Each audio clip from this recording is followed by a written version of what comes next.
നമുക്ക് ഇവിടെ കുമ്പളം ഫാമിലിപ്പെട്ടുള്ള ഒരു കക്ഷീനെ കിട്ടിയിട്ടുണ്ട്. ആൾ കുറച്ച് വെറൈറ്റിയാണ്. നല്ല വാട്ടർ കണ്ടൻ്റൊക്കെ ഉള്ള നല്ലൊരു കുമ്പളം പോലെ തന്നെ കറി വെക്കാൻ പറ്റുന്നൊരു ആൾ. പേര് വെറൈറ്റിയാണ്. സ്വച്ചക്കാന്ന് പറയും, മേരക്കാന്നും പറയും, കുണ്ടിമുളയെന്നും പറയും. ഇത് മുള്ളുള്ള ഒരു ടൈപ്പാണ്. മുള്ളില്ലാത്തതുകൊണ്ട് ഇതിൽ മുള്ള് വരുന്നതാണ്. ചെറിയ രീതിക്ക് മുള്ള് വരും.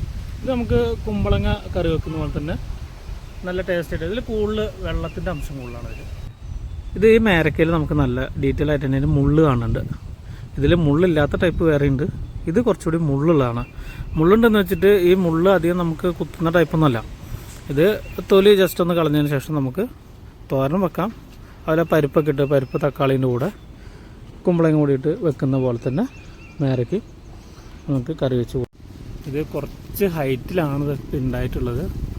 നമുക്ക് ഒരുപാടെണ്ണം ഈ മരത്തിൻ്റെ ഇടയിൽ കൂടെ ഒക്കെ ഉണ്ട്. പക്ഷെ എല്ലാം നമുക്ക് പറിച്ചെടുക്കാൻ പറ്റില്ല. കാര്യം നമുക്ക് വീട്ടിൽ തന്നെ നട്ട് നനച്ച് വളർത്തി ഉണ്ടാക്കാവുന്ന ഒരു പച്ചക്കറിയാണ്.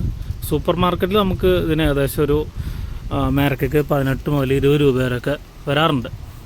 ചില സ്ഥലങ്ങളിൽ വില കുറവാണെങ്കിലും ഇത് കുറച്ചൊരു വെറൈറ്റി ആയതുകൊണ്ട് തന്നെ ഇത് എപ്പോഴും ഇത് വീട്ടിൽ നമുക്ക് ഉണ്ടാക്കാൻ പറ്റുന്ന ഒരു പച്ചക്കറിയാണ്.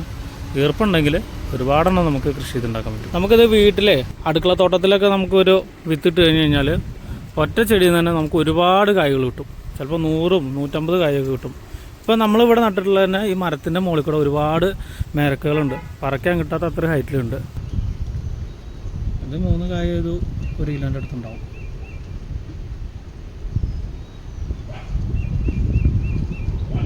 കറി വെക്കാം.